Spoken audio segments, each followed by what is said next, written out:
Luc Pabeuf, peut-être une conclusion. Vous voulez Oui, micro, vous faites ce que vous voulez. Je peux rester ici. J'essaierai d'être un peu bref, mais en même temps, il y aurait beaucoup de choses à dire. J'aurais envie de revenir sur la question du revenu minimum. Je connais bien cette question parce que moi, j'ai démarré en 92 ma vie professionnelle à la NPE et à partir de 95, j'ai travaillé pendant quelques années sur le dispositif RMI. Il faut se souvenir qu'en 88, décembre 88, l'adoption de la loi, au moment de la création du RMI, il y a 300 000 allocataires potentiels. Et la réflexion, c'est que ça va être quelque chose de transitoire.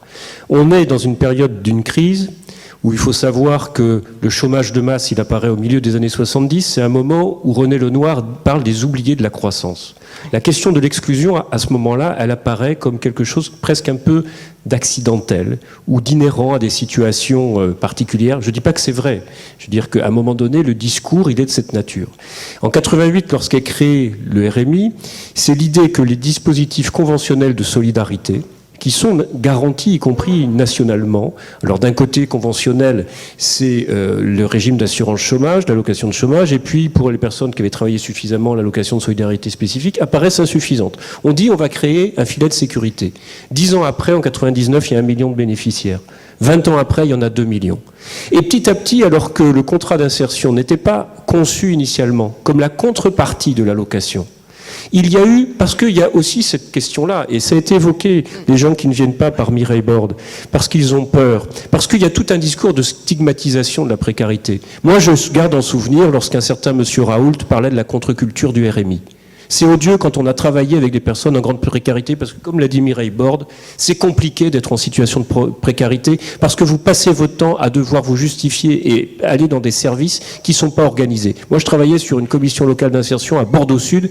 Les gens devaient aller s'inscrire à l'ANPE à l'époque, qui était au quartier du Lac. Et puis encore, ils n'avaient même pas le transport payant gratuit, parce qu'il fallait justifier d'un certain nombre de choses avant, etc. Et ce rapport un peu labyrinthique à l'administration, c'est une réalité. Ça prend du temps, la situation de précarité. Et ça, il faut l'avoir à l'esprit. Et donc, les personnes qui sont dans cette situation d'avoir perdu, être dans l'emploi, la qualification qui va avec. Robert Castel a parlé ensuite de désaffiliation sociale. On a stigmatisé ça jusque dans une logique de contrôle social. Il faut quand même avoir à l'esprit aussi. Parce que moi, je veux bien qu'on dise que notre avenir, il est dans la coopération, mais il l'a été à un moment donné. Et qu'on a vu se substituer à une logique d'accompagnement, de soutien, de solidarité, une logique un peu de contrôle. Et la dimension de garantie nationale qui était apportée par des systèmes, justement, où la question sociale n'était pas dans une relation de gré à gré entre un acteur social, l'action sociale, un travailleur social et la personne, mais dans des solidarités nationales. Petit à petit, on a utilisé le contrat comme une espèce de contrepartie. Et il se trouve que c'est un juriste qui a très bien rappelé ces questions-là, c'est un monsieur qui s'appelle Alain Supiot, et qui nous invite à retrouver, par rapport à ces questions du travail, ce qui s'appelait l'esprit de Philadelphie. Et là, je reviens à mon point de départ, parce que l'esprit de Philadelphie, c'est la conférence du 10 mai 1944, au sortir d'une période terrible qui est celle de la guerre, où on dit à l'époque que le développement, c'est l'Organisation internationale du travail qui se réunit, et qui dit le travail n'est pas une marchandise, et qui dresse tout un enjeu politique, toute une orientation globale d'un développement de l'économie et de la société au service de l'humain. Et moi, il me semble que la question sociale, elle était donc première dans ces moments-là. Et les 30 Glorieuses étaient aussi animées par ça. Et à un moment donné, dans les années 80, la question économique est devenue la question essentielle.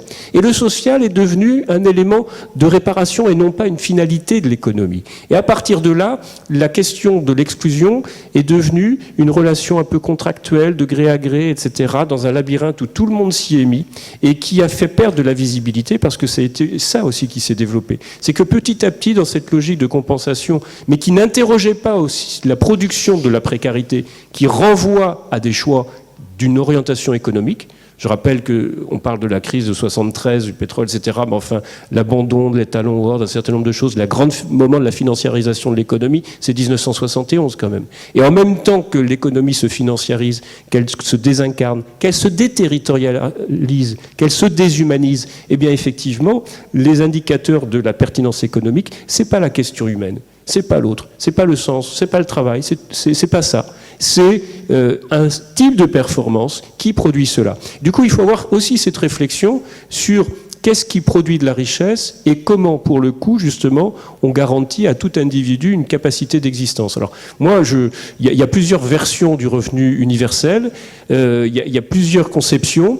Il y a aussi un risque à un moment donné, c'est qu'on le déconnecte de la production des richesses. En tout cas, je pense qu'il faut qu'on ait à l'esprit aussi, globalement, au-delà de la réparation de la fonction sociale, la question du type d'économie. Et c'est là que, justement, on revient dans le discours de Michel Dinet. Parce que Michel Dinet, il a été aussi un des pères de ce qu'on appelait le développement local. C'est que dans l'approche par le territoire, on peut être dans une logique de décloisonnement, et que cette décloisonnement, c'est une manière de remettre du sens dans une économie qui s'est de plus en plus désincarnée, qui est de plus en plus hors sol, parce qu'aujourd'hui, il faut savoir quand même que ce qui gouverne aussi l'action économique, c'est ce qu'on appelle le trading haute fréquence, c'est-à-dire que c'est de la spéculation financière sur laquelle vous n'intervenez pas et qui se fait à la vitesse des ordinateurs. Et qu'un mouvement intéressant qui est celui d'Occupy Wall Street, il a visé aussi à redonner un lieu à celui de la domination économique en occupant un square qui était près de la bourse. Parce qu'à un moment donné, la vraie question, c'est qu'est-ce qui gouverne aussi les déterminants économiques qui font que derrière, la question sociale se retrouve à être une variable d'ajustement. Et je pense que la reprendre à travers le territoire, c'est une façon aussi de redonner du sens, et j'aurais envie de conclure sur ça. Voilà.